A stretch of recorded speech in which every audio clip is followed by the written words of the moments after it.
talong, at saka mustasa. Lah, ang dami. Tapos, yung papaya, talaga meron ka 3 months na supply na ito ng papaya, guys. Pang 3 months na ito. Diba? So, siguro mga ilang, baka itong buwan na lang na ito yan. Wala na.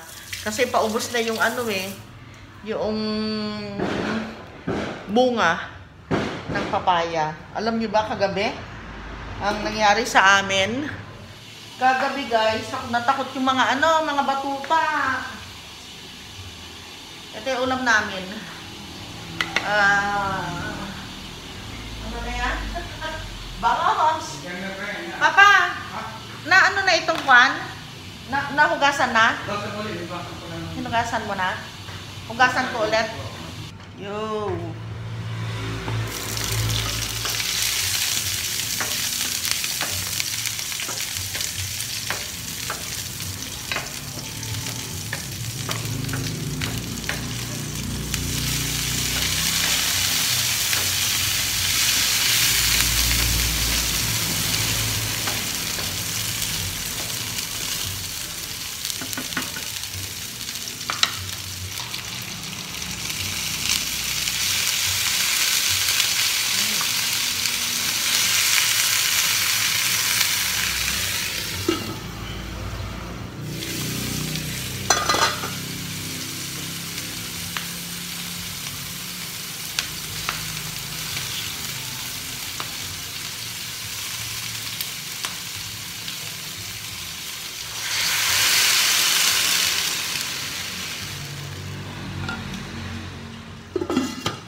Good morning, guys. Dito kami ni Papa sa bukid. So, yan yung ginagawa niya ngayon. Gumagawa siya ng pagtataniman ng pechay. Yan. Yung nagulat ako sa sa mustasa. Ang lalaki na pala. Yan. Oh. Kailangan makuhanan na naman. Lalaki. Tapos kapag kinukuha namin yung dahon lang, tumutubo uli. Ayan. Lumaki din sila. Kakatuwa. Tapos yung kangkong, dami na.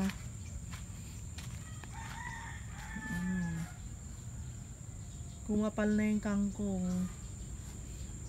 Ito din kapal na rin ng alokbati. Yung yung mulberry, taas na dito na kaagad. Tapos nagulat naman ako dito, siguro 1 week di ako nagpunta dito. Ayan yung katuray, ang na niya kaagad, ang taas na niya kaagad. Tapos siya, bulaklak ng bulaklak dito pa sa taas. Yung isa doon di ba kailan lang, ang liit-liit. Yung pinapakita ko sa inyo, maliit lang siya. Tapos ngayon, malaki na.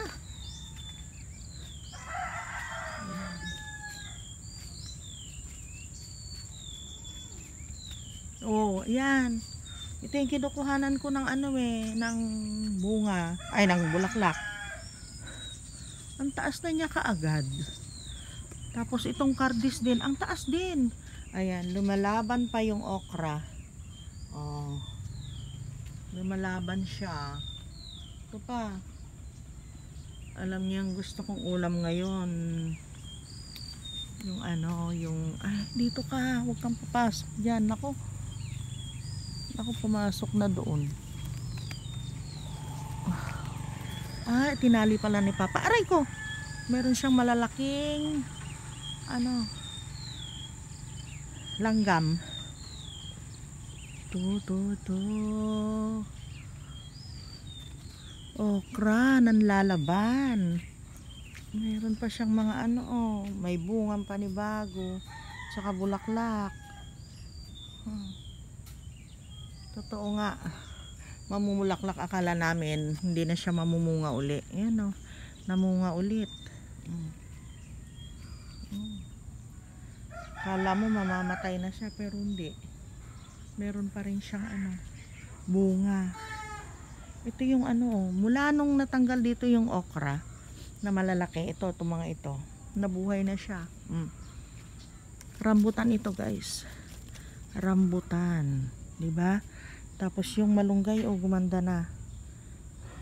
Maliit pa yung puno niya kasi ito parang buto ito na tinanim ni Papa. Hala, bakit may nalaglag na okra? Natagpas yata. Yung papaya na isa. Ito nung nilagay dito, parang naging tagiltil siya.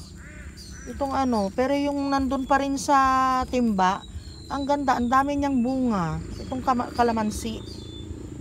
Ito yung lumaki na rin tong papaya. Namumunga na siya. Diba ilang araw lang na hindi tayo nagpunta dito. Tapos tong sampalok ito yung matamis. Masarap. Nagdala kami ng yung bunga nito. Kapareho din niya na matamis. Doon din namin kinuha ito Nagdala kami sa Bicol yung bunga niya na na hinog. Kalangakang ang tawag sa amin dito. May kalabasa pala si Papa dyan. Sa kasitaw. Buhay na yung na alala niyo yan. Napulot lang namin yan sa sa kalsada noon. Tinanim niya. Tapos ito yung isang kardis. Masarap ito sa sa pakbet pag namunga na siya. Uy, ang daming daming bunga ng sili. Wagas dami. Kunin natin yung malalaki na. Yan. Kunin natin para hindi masayang. Kasi si Kuya Clark mahilig sa sili yun. Kunin natin kahit pa ganyan-ganyan lang. Diba? Ito yung rambutan. Hindi. Yung mabaho. Yan, durian. Tumaba na sana yung puno niya. Galing ng Laguna yan pag talaga si Papa na na magtanim. Ito nalulungkot siya. Yung kanyang kalabasa na nilaw. Ay, upo. Pala. Yung kanyang upo. Tapos nahulog daw yung bunga. Lungkot na lungkot siya. Ito nasisira yung kanyang bunga.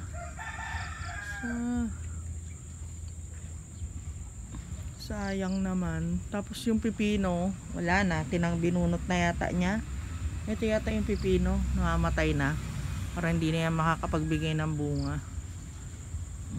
Yung patola ang maganda. Diba nakakuha na tayo ng nakaraan. Tatlo yung ang dami na naman yung bunga. Yung patola. Hanggang dun. Ayun, mga bunga niya. Ang dami bunga ng patola. Ang daming bunga ng patola mo. Oo. Oo. Hindi sila sumabay doon sa malaki. Oo nga. Lalaki ng sili pala doon. Biglang bumulas yun. Gumanda na siya. Ayun. Maglalagay siya ng mga hollow blocks. Ayan, doon sa kanyang lalagyan niya ng bed yung kanyang pagtataniman ng pechay. Ay, marami pa tayong ano, talong. Bukas na lang tayo sa susunod. Kasi mag-ano si Clark ngayon, magpiprito siya. Mamaya. Gusto ko sinigang na ano, tilapia. Yung maasim na maasim.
Siyan, patingin nak.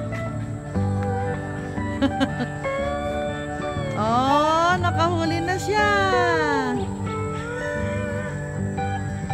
Ayos ah, marunong ka ba magtanggal? Kayang-kaya na pala siyan ah. Pansinigang yan, pansinigang. Merong nakuha. Natapos na ni Papsi yung ano niya, yung tataniman niya ng pechay. Pechay sa kalabanos sa gitna. Yan. Nahukay lang niya kanina. Okay na. Tapos ito, nilipat ko naman dito. Itong mga halaman ko. Oh, gaganda.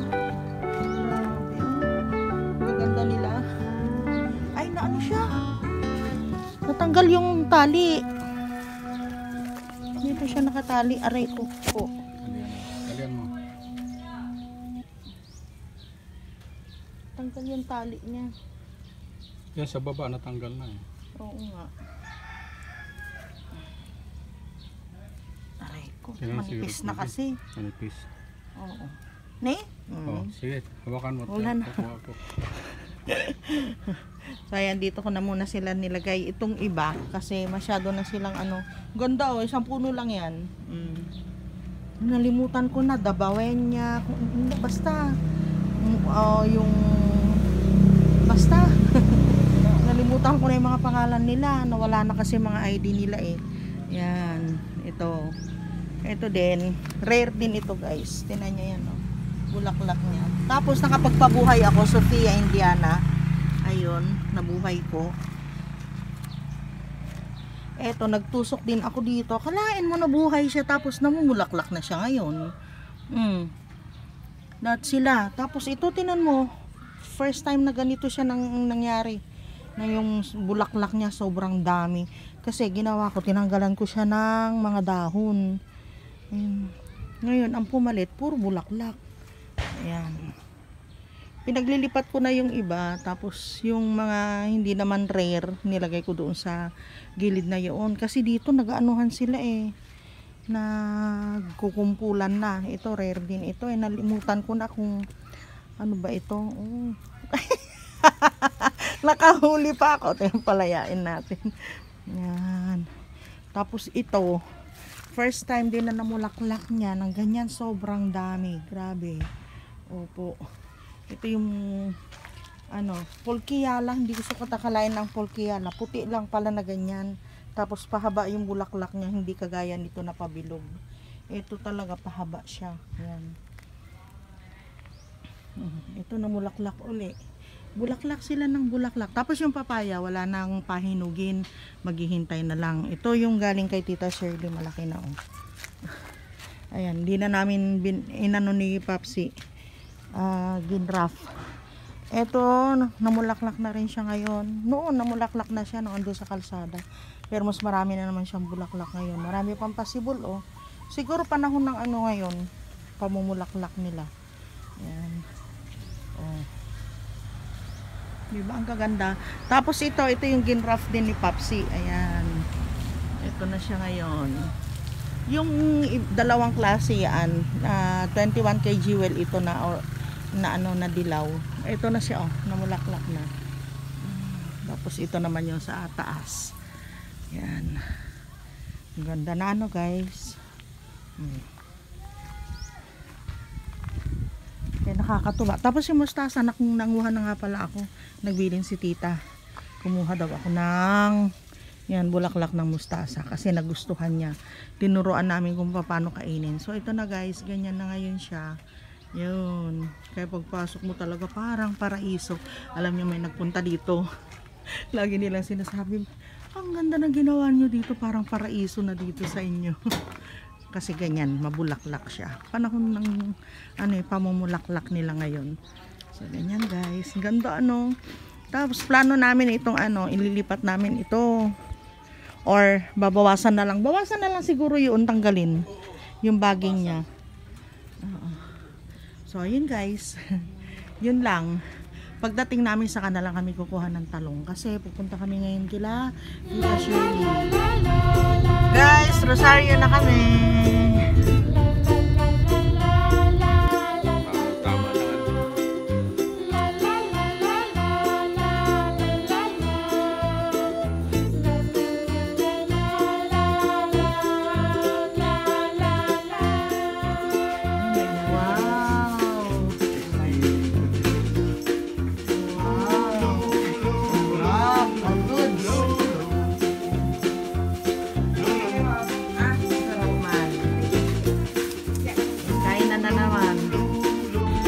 Hi guys! Salamat po sa panonood ng aking mga video. Kung hindi pa po kayo nakapag-subscribe, subscribe na. Bigyan nyo din po akong thumbs up.